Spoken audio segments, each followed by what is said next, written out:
Welcome to another Women on Identity Conversations in Midlife. I'm Lana Jean Tejas. I'm a writer, educator, advocate, and creator of Worthy and Wild.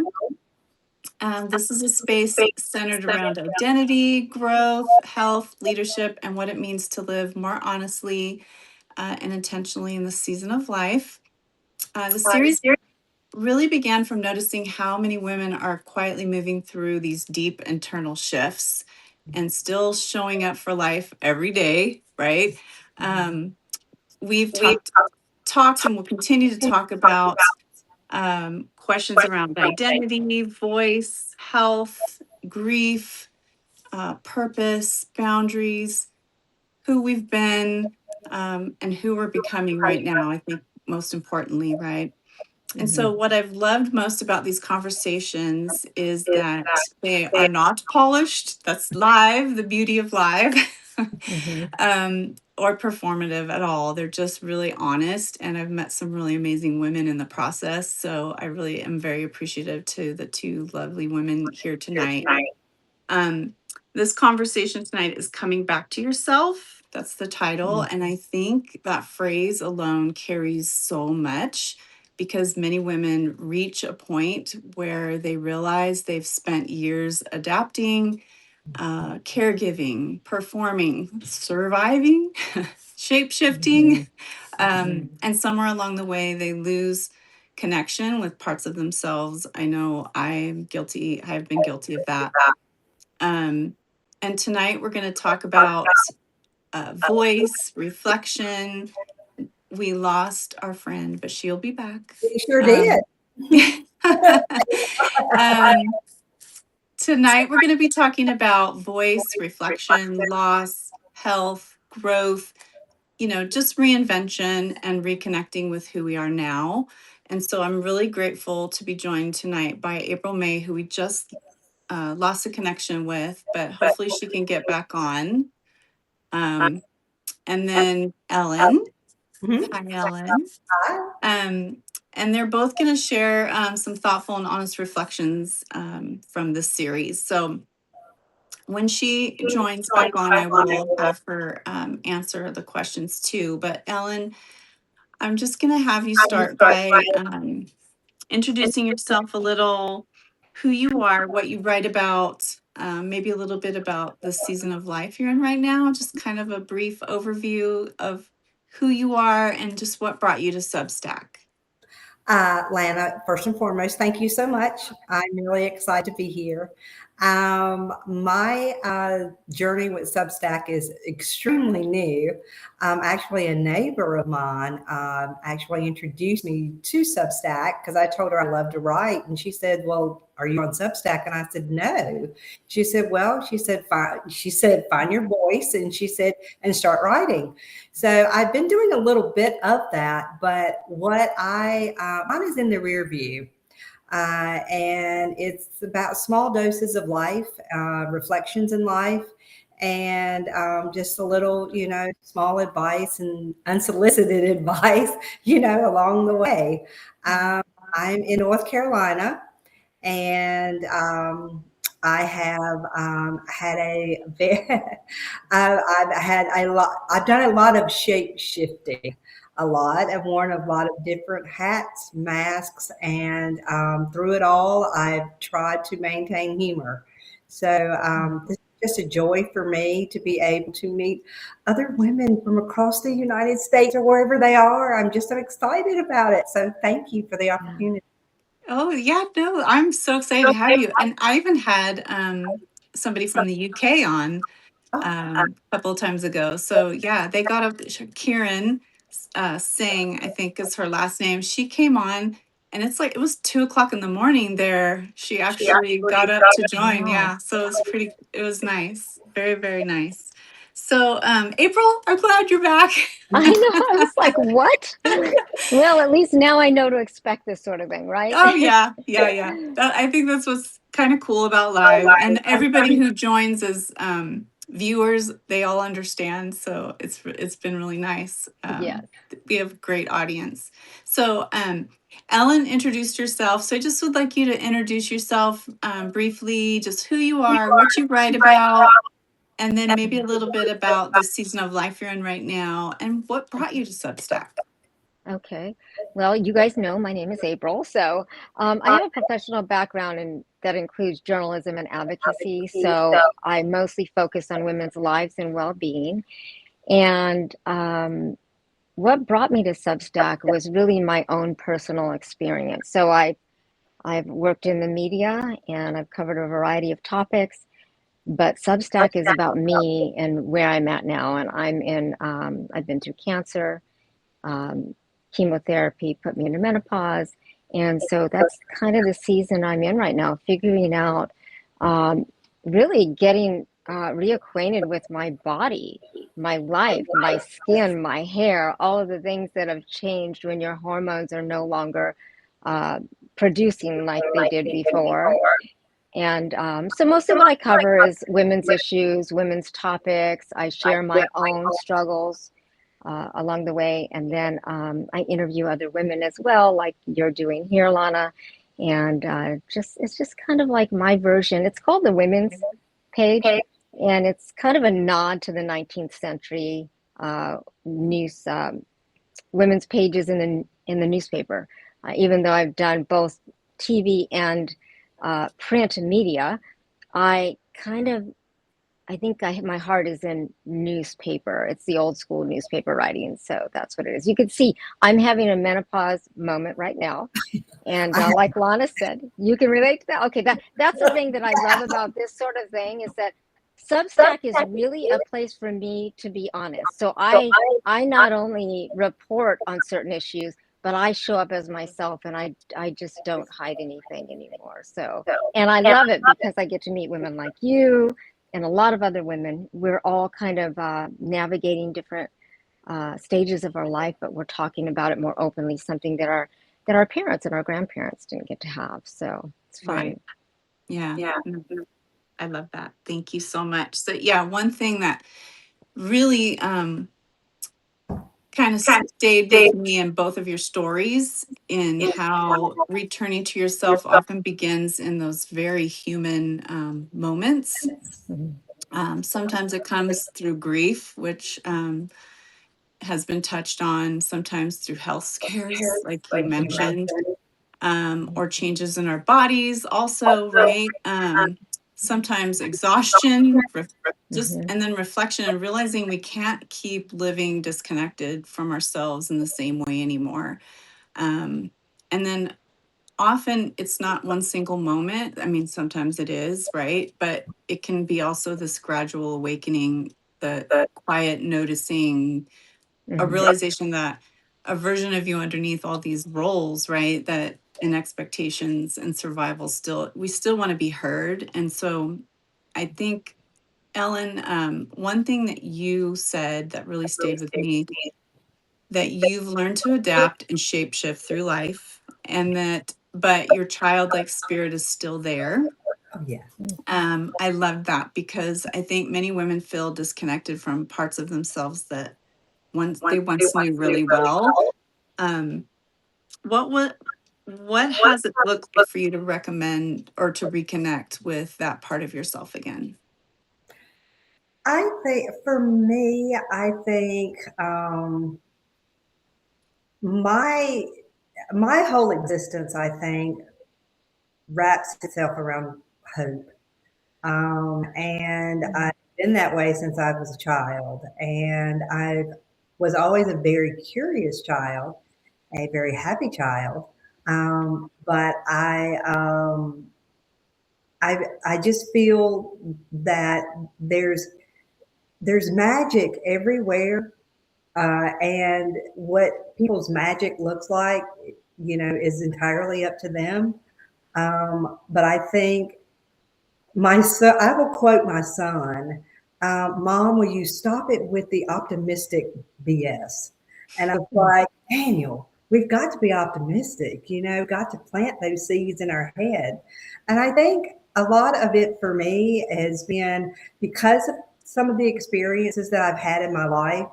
I've always tried to reflect back on what I could have done differently or how the situation could have turned out differently. And then I'm like, I hope things, get better.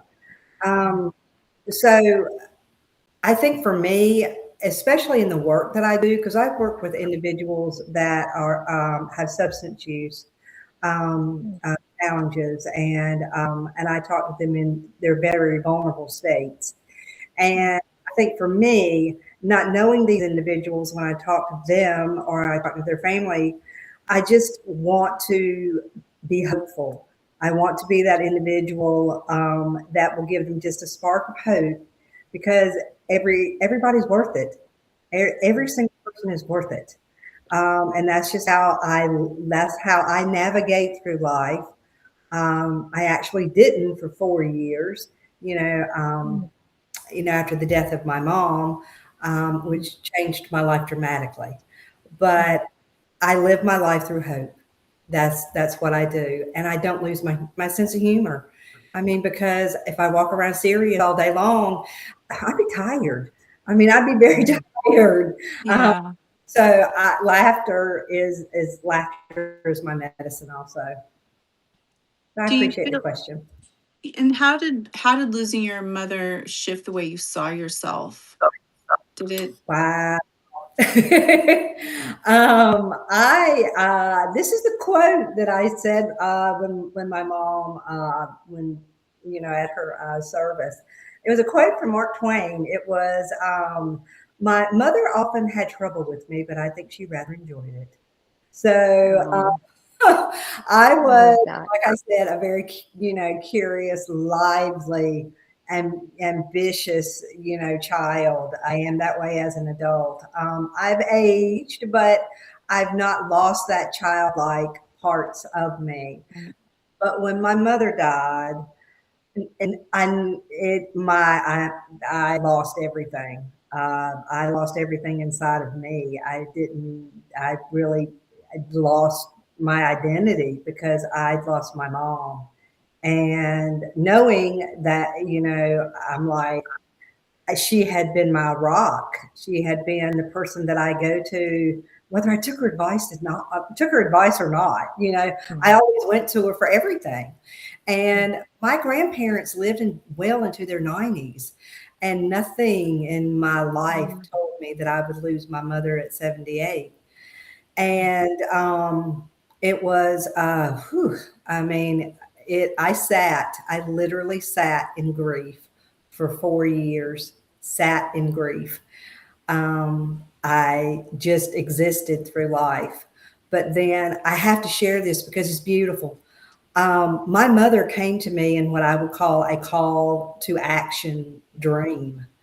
And she was wanting to speak, but she didn't speak. And she looked so sad. And I had lost connection with my aunts for 4 years. And so I just got up the next morning, and I called my Aunt Linda and I told her how much I missed her. And I told her, I said, you know what? I said, I've got mom sitting on the shelf. That's not where mom needs to be. And I said, I'm going to bury mom. So Mm. 4 years later, I actually, because my mom was cremated, 4 years later, I buried my mom. I had my own service out there with her. I sang for her. I told her how much I loved her. I told her that I was putting her in a safe place, and it was the best decision that I ever made. But yeah. through that, and knowing that it was a good decision and my mom was safe, I had somewhere that I could go and visit my mom, because my entire adult life I always went to go visit her. And Right. with her sitting on my shelf, I had nowhere to go. So the grief Mm. just, the grief became I'll say it became a beautiful butterfly, because I've blossomed That's and have beautiful. I've grown these last 7 years. I can't even begin to tell you how well I've grown. And I think she'd be pretty That's proud. awesome. Yeah, Yeah. most definitely. I think loss has a way of clarifying things, like you said, and not, definitely as you were telling your story, it doesn't happen right away, right? but eventually it does change what matters, and how honestly we want to live. And so, April, um, your story touched so deeply on voice and boundaries, especially around your breast cancer diagnosis. You said you spent a long time trying to be the right person for everyone else. And I think so many women can relate to that. What changed in the way you began listening to yourself? For me, it seemed like it was almost instant. I got the diagnosis. The doctor said something you probably shouldn't have, but he said, I don't know if you're going to survive this. And in an instant, my whole life flashed in front of me. And I saw my decisions, and I was career oriented, and I did all the things that society says you're supposed to do. You got to, get your education, you got to get a career, and you got to go to the top, and you got to buy the biggest house and the best car, and all these things that they tell you to do and how to behave, or society says that we should do. And I think for me, the first thing I did when it came to setting boundaries was when I got the diagnosis. I mean, it sounds like common sense to some people, but it wasn't for me. But instead of telling everybody else something, my husband and I came home and I sat with the diagnosis for a bit and I just shut everybody out, except for my parents, of course, but I shut everybody else out. I didn't know anybody anything. I wasn't there. I just needed time to take care of me and for us. And then when there came that time, I, I was helping other people during that time and I gave them rides to places, a lot of older folks, and I had to go to them and say, okay, I'm going to step away. You're going to have someone else assist you during this time. But I think that was really the first time because instantly in the exam room, when I heard that I might not make it, nothing else mattered to me. Absolutely nothing else. So that was the first time that I started saying I'm going to set boundaries.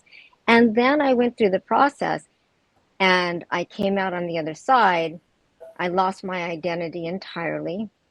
And because I was listening to Ellen, right? Did I get your name right? I sure hope I did. I'm sorry. But I know what it's like to lose yourself. I lost myself entirely. And then I realized you don't just set boundaries, but I think I may have said this to you, or I wrote it in one of my articles.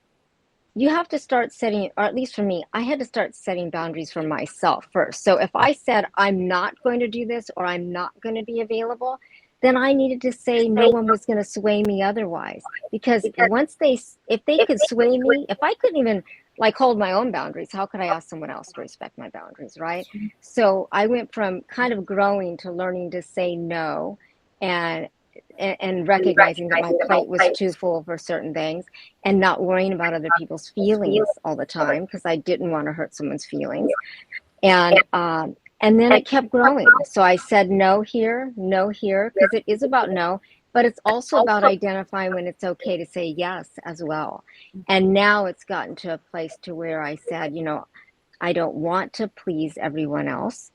Um, if I can do it, I can do it. If I can't, I can't. And I don't want to have any guilt about it, which is another part in my mind about setting boundaries. That means that if I can't do something or I don't want to do something, then I say it and I no longer explain myself. And then I don't want to go home and have it play over in my mind. What's going to happen? What do they think? Did I hurt their feelings? I didn't want to do that anymore. So that was really the beginning for me.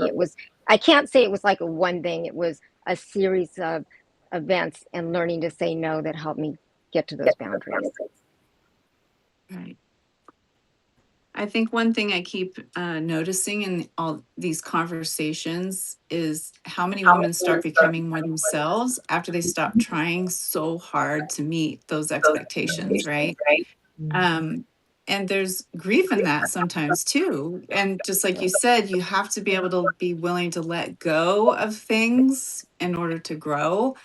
And grief, um, for how long we ignored ourselves, right? And then grief for the years that we spent performing a version of ourselves that kept, everything functioning, and now there's a different path, right? So I'd really love to ask both of you this question. So what feels more true for you now than it did 10 years ago. Oh, wow. April, you want to go or you want me to go first? Oh, I just spoke, so feel free to take the floor. If you're not ready, I mean, I'm just I don't have really any notes. I'm just kind of winging it too. I So don't either. That was a big question you asked, Lana. if you want me to embarrass myself first, I'm totally okay with that. But No, you go no, ahead. no, that's a big question. It is a very good question, and It's a good, it is it's a big one, and I love it. yeah. I can truthfully say that, 10 years ago, I mean, life was good. I mean, yes, it had its ups and downs, but life was pretty good. Um, and I had a wonderful job. I was I was going through menopause, and I was finding more of the younger, fearless Ellen in work than she had presented herself before. So I began to start speaking up for myself a little bit more. And it wasn't that I didn't have the confidence or anything of that. I just didn't want to hurt someone's feelings. I really did. And I can truthfully say after my mother died, I was like, what else can happen to me? I've lost my mom. I've lost my mom. Other people have too. I understand that, but this is happening to me. Mhm. And I think for me, the change that I have seen from 10 years ago to now has been for me astronomical because I have been able to learn. I'm still learning who I am without my mother because I went to her so much that I had to really learn who I was.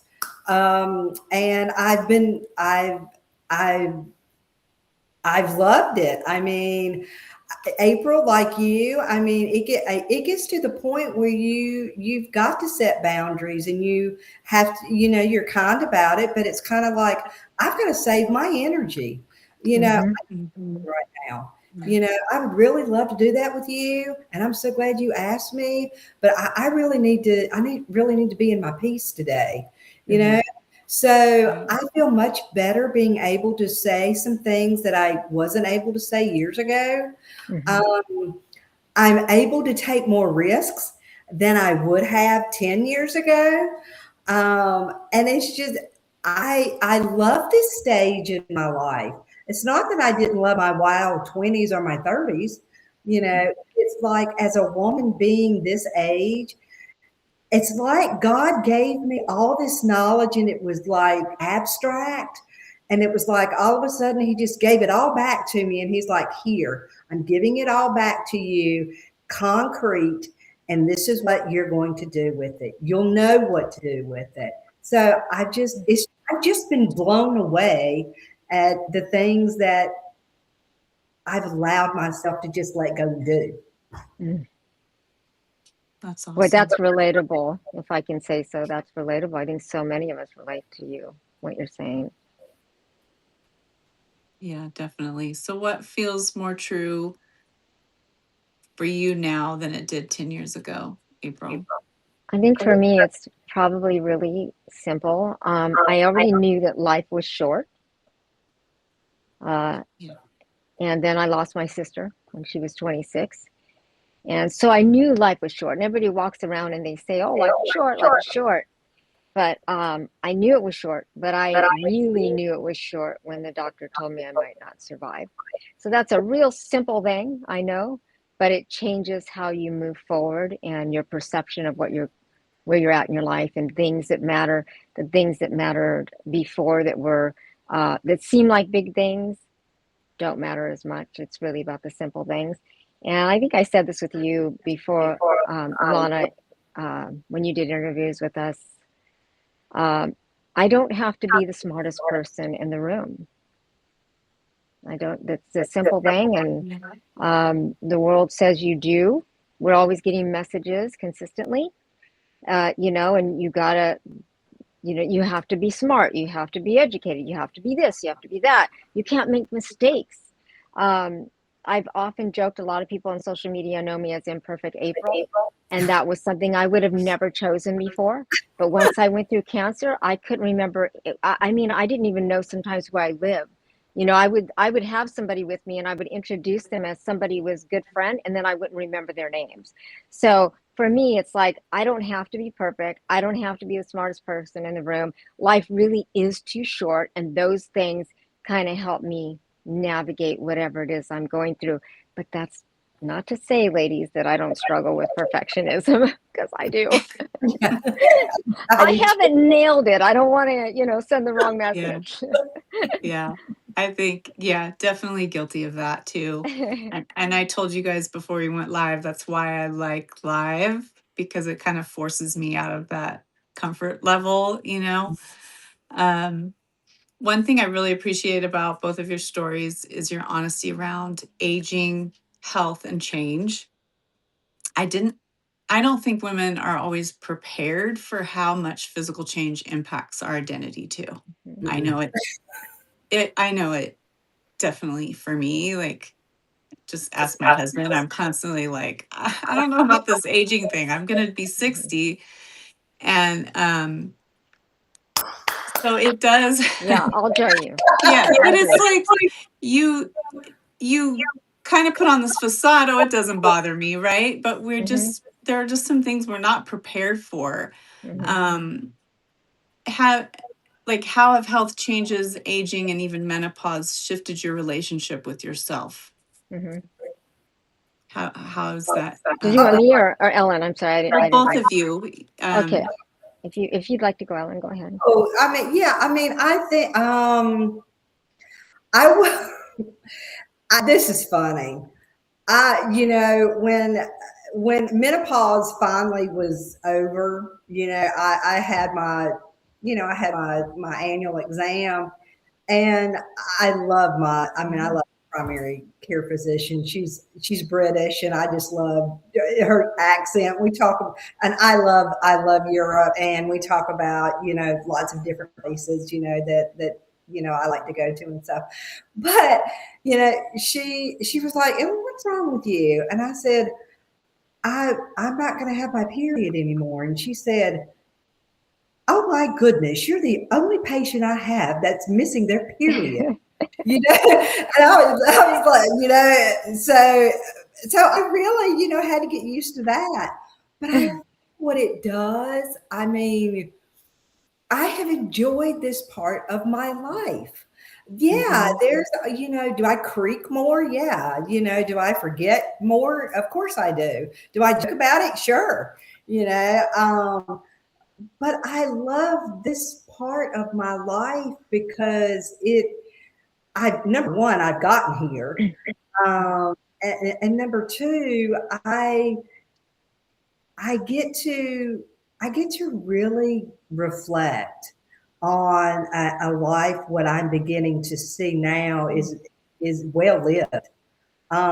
Yeah, it's got some good stuff in it, but I love it. I mean, I wouldn't trade it for anything. I mean, I'm probably one of the most, happiest dysfunctional people you'll ever meet. But but I have absolutely I loved my 40s. I loved my 50s. And I actually probably said I'm 60 in the mirror maybe 60 times just to get used to saying it. But Yeah. I loved it. I absolutely love it. So that's it. Yeah, I love Yeah. it. That's awesome. Yeah. Yeah. So I know it's not my place, but can I ask a question? There's an end to menopause? What? I need to know I, this. Yeah, yes, there will be about 10, yeah, about 10 years out.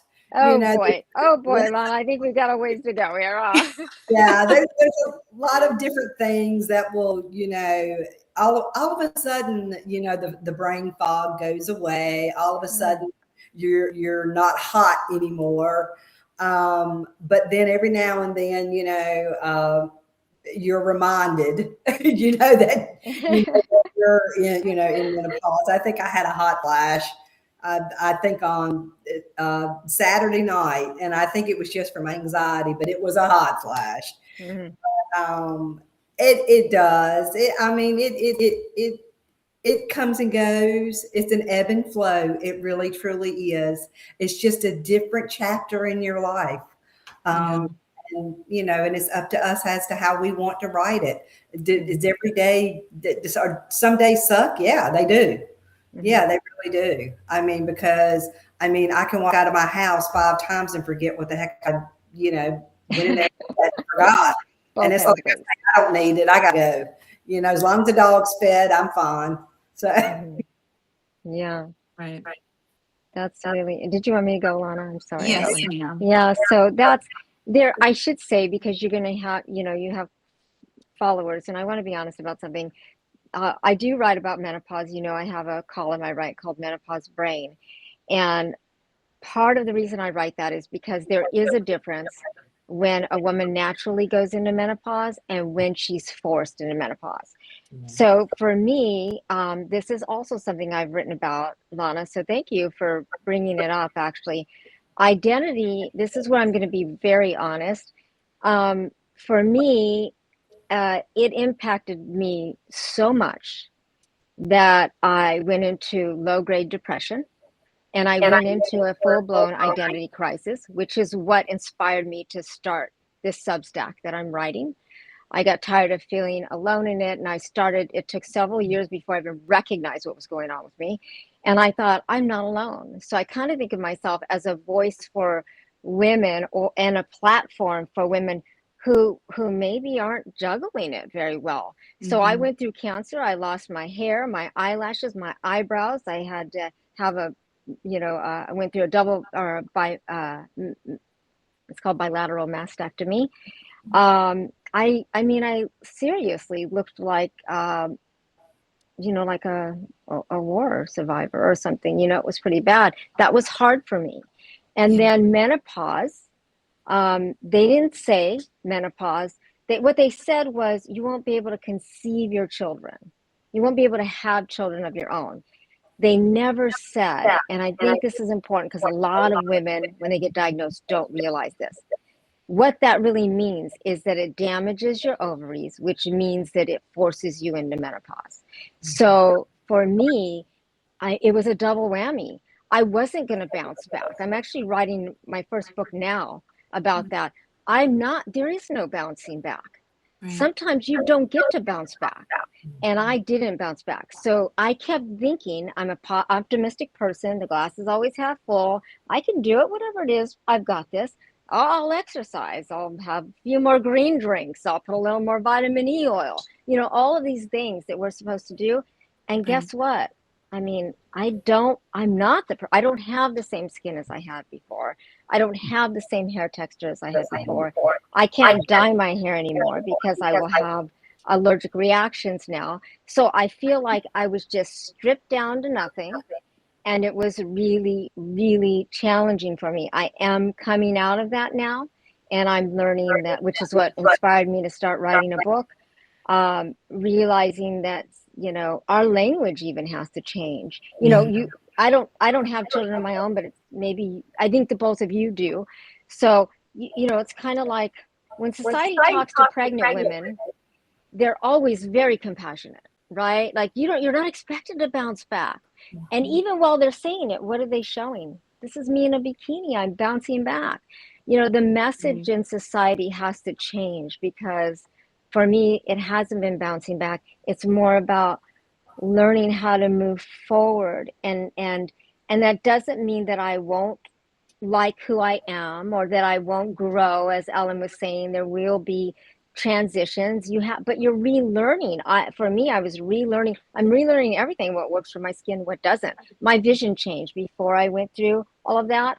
Ladies that are watching this, I had the perfect vision, and then my hormones stopped producing, and all of a sudden I'm blind as a bat.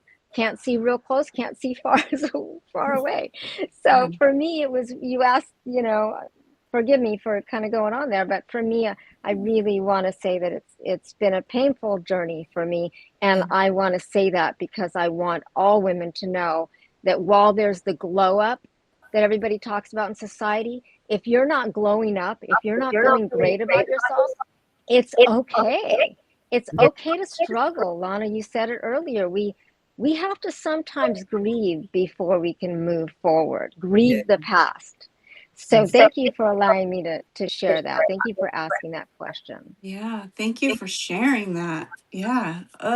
And it's so true. Like we just don't yeah, it's we don't give shed light to that. It's more of the glorifying than I think the real truth behind some of the things we go through as women. Yeah, I really appreciate those comments. April, thank you so much for sharing that because I mean, I'm sitting here, I'm listening to you, and I'm saying to myself, going through it was hell. And I think, honestly, I really think for me, if I had been a woman in the early 1900s, the personality that I have and going through menopause, I probably would have been put into an asylum. And Mm-hmm. I have always said that Mm-hmm. because but honestly, because I thought I was going crazy. But Mm-hmm. my mom, was like, it's menopause, you'll be fine, you'll be fine. But what my mother didn't know was that I was not on any HRT at all. Mm-hmm. And I haven't been on any. And she went through it like a breeze, and I didn't. Mm-hmm. You know, Mm-hmm. Right. um, and it thank you, because yes, Thank you. society really does need to shine a different light on how they treat individuals, whether Right. it's natural or forced, because it's just a different part of a woman's life. I actually switched my gynecologist because all she could talk about was delivering babies. And I'm like, okay, Mm. I Yeah. babies anymore. So Mm-hmm. I started going to someone else that really cared more about me as a whole. Um, Yeah. you know, That's a great point. I like what you're saying. That right there is setting a boundary. This yeah, doesn't work for me. I'm moving on. And thank you for both of your supports and the people that are watching. And I do want to say this, Lana. I'm so sorry, and I'll make it quick No, because you go. said something that came to my mind. That there's a lot of women on social media, and I feel like I'm in high school again. They're all saying, if you can dream it, you can be it. That's what it's filled with. And they're always dancing in their closets. Their closets that are bigger than most people's homes, or they're out shopping, which is great. Hey, if that's your life, that's great. But the hair is always looking perfect. The skin is great. And I just one of the things I talk about on my column is that respectfully I say that what those women aren't telling you is that they're probably on hormone replacement therapy. And if you can take that, you will look amazing. I mean, your hair is shiny and everything else, but when you're a cancer survivor, you can't. So we have to kind of rough it a little bit, like I'm in the early 1900s. Right. Yeah, and having compassion hmm with women who are making that choice or it's not a choice, they just can't. Yeah, Yeah, yeah. yes. Yeah, I have a friend who went through a similar thing as you, and it's been really hard for her too in that regard, not being able to, you know, take, you know, the estrogen or, just it's been really rough. So I can only relate in terms of having a friend that's went through it. But yeah, yeah, really tough. I really appreciate you bringing that up. I hmm think Thank you. I think for women listening tonight who may feel disconnected from themselves right now, maybe they've spent years, like we mentioned earlier, caregiving, surviving, or just getting through life's, setbacks. What helped each of you begin reconnecting with yourself again? We can let's switch it up. Writing. We'll have. Oh, go ahead. Go Yeah, ahead. writing. It is something that I absolutely loved doing when I was a child. I loved writing poems, and then I just started writing. I've never really stopped, but then writing is what really got me back, and burying my mother, knowing that she was safe, and actually leaving a career that I had for many, many years. I mean, here in, where I live, I was on the Health and Human Services Board. I was on the nursing home board. I was a state, assisted living administrator. I was a state ombudsman. I dropped it all. I left it all when my mom died, and prayed, and I incessantly, and I was like, God, bring me something soul filled. And he brought me behavioral health. And those are my people. So I mean, and I absolutely love it. But I hope one day that I'll be able to, continue my Substack and it grows. And I just love being a part of that kind of community. I do. I love it. I That's love awesome. that. Yeah, so I guess for me, again, it was just a series of things because I forgot who I was. I didn't know how to even put makeup on, like I had to start over, you know. But I was also a dancer. It was a hobby, and I danced for most of my adult life. And so music and dance, when I'm in the music, I am myself. It's always been my saving grace. And so that for me is really important. And I know this is going to sound bizarre to some people, but as somebody who danced, I was into fitness. And so exercising helped me. Again, I know that's just so generic, but it really was for me. And then the third layer was writing again. And this right here, I was telling Lana, as Lana was helping me set up earlier, I have a background in both TV and print, and I loved TV work, but I really loved print.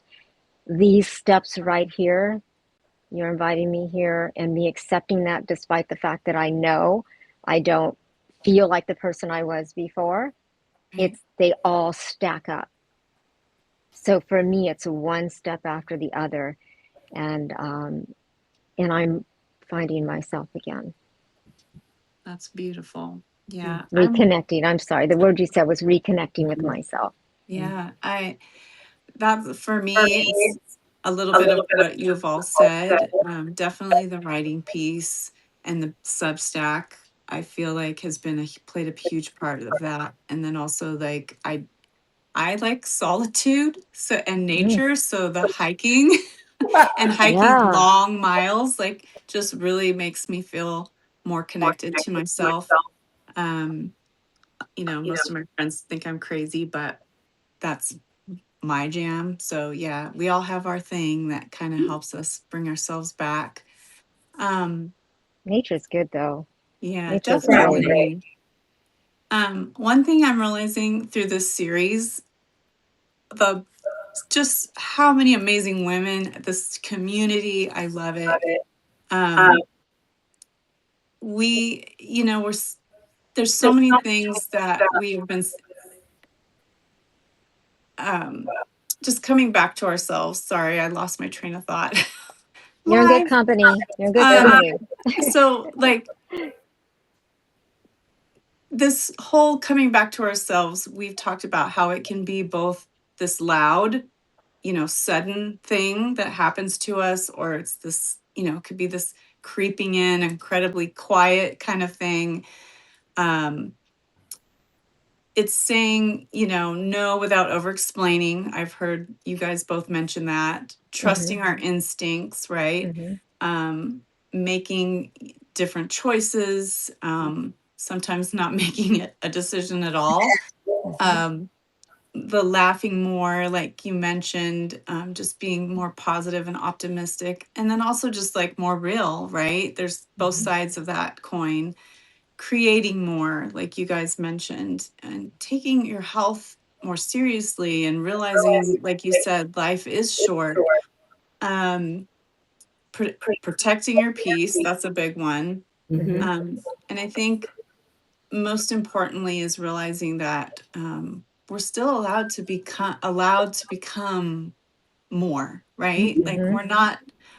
that book that one of the people I subscribe to, 50 Not Finished. Mhm. So I want to end with the same question that I've been asking everyone in this series. What would you say to a woman who feels herself changing in this season, but feels unsure about what to do, uh, isn't sure what to do with that yet? Wow. Just keep moving forward. Just taking each step each day. I mean, it's like I said, you reflect back, to the past and enjoy some of it, but don't stay there. Come back to the present whole, and heal. There's so much more in the future now than, the past that you lived. So it's, and you know what? No, not every day is going to be the best day of your life, but find just a small piece of that day, that you can be grateful for. Me personally, I don't do gratitude journals. Um, I talk out loud. My dog probably knows more words than I do because I talk to him all the time. But it is just keep moving forward and know each day is going to change. You're going to change with it, and just change with it. And enjoy the present, enjoy the future. Yeah. Very good advice. And Lana, I think we should get together and have her dog on your next show. I want to know more about Definitely. Ellen. He's a little German spit, so Aw. he's a dog. He saved my life. He saved my life. I mean, I got him in February of 19, and my mom died in March of that year. So he Wow. saved my life. So, but Wow. anyway, there we go. So, Yeah, and if you are, you're not alone. If there's any woman watching this now or later, if you don't know where to start, you're not alone. I've been there, and there are plenty of us out there somewhere. But the first place I started, when I started to identify that I had been in an identity crisis, is I looked to my past, but to my childhood and teen years. And I realized that what were the things that brought me joy then? And for me, I loved cooking and baking. And I started small, and I remember my dreams then. I wanted to be the next Martha Stewart, which says a whole lot, doesn't it, ladies, about the perfectionist trap? And I loved everything that she was doing back then. She was the first, godmother of lifestyle content, right? I love what she was doing. But for me, it was like just the things that brought you peace and happiness then. And if there were things you wanted to do, like I wanted to learn how to paint. My husband loves wine, so I took a class in wine. And don't be, what I'm learning from other women as well is don't be afraid to say yes. Mhm. Say yes. Yeah, saying yes to opportunity opens the doors, and it sounds cliche, but it's true. Mhm. But really, the thing that helped me was reconnecting with the things that brought me joy when I was younger. And that's what I would say. Start there. You don't have to know where you're going to go or how good you're Mhm. going to be or any of those things. You just have to do it. Just do it. If walking or dancing or painting or whatever it is, hiking, whatever it is you loved doing that maybe you lost along the way, get right. back into it. One of the other things is like I started learning to play the guitar. I'd always wanted to learn, so I started that. So I think it's Wow. kind of like going back like a kid, really going back to your childhood years and Yeah. start there. That's my advice. Start there. That's great advice. Beautiful. Yeah. It's Both not of as good as you. yours, though. No, you guys both have just really touched my heart. I'm so glad to have met you and so happy that you were able to join. Oh my gosh. Um, yeah, I'm just sitting here the whole time going, wow, what a great pair for this tonight. these conversations matter because I think there, like you said, there are so many women quietly trying to reconnect with themselves right now. And hearing other women speak honestly about all of this, the grief, the health, growth, right? Everything we talked about, this whole reinvention. I know it's like a cliche word, but sometimes we have to, you know, we have that identity crash, right? And so I just really want to thank everyone who joined us tonight. 22 people, that's amazing. And That's then all the awesome. people Thank that do the you. after plays. Yeah, so great. Thank you so much, everybody. But we're going to do more of these. My article 2 that just came out this week, I just sent out all my invites for my next group of lovely women. So be looking for that. Um, if these conversations resonate with you, I'd love for you all to join the Worthy and Wild community here on Substack, where we continue talking about identity and intentional living and growth and health, leadership, right? Leadership of ourselves, and becoming more honest about the lives that we want to live. And please make sure you subscribe to both April and Ellen as well. I'll include their links in the replay notes after the live. So I really appreciate it. And thank you all for being here tonight. Have a wonderful night, everybody. I really mean it, you two. I am so impressed by both of you and so happy that you joined tonight. Thanks Have for a having really us, good night. Lana. Thank you for Take care, having us. everybody. Thank you very much. Thank you. Have a good See you night, later. Bye bye. everyone. Love you all. Bye.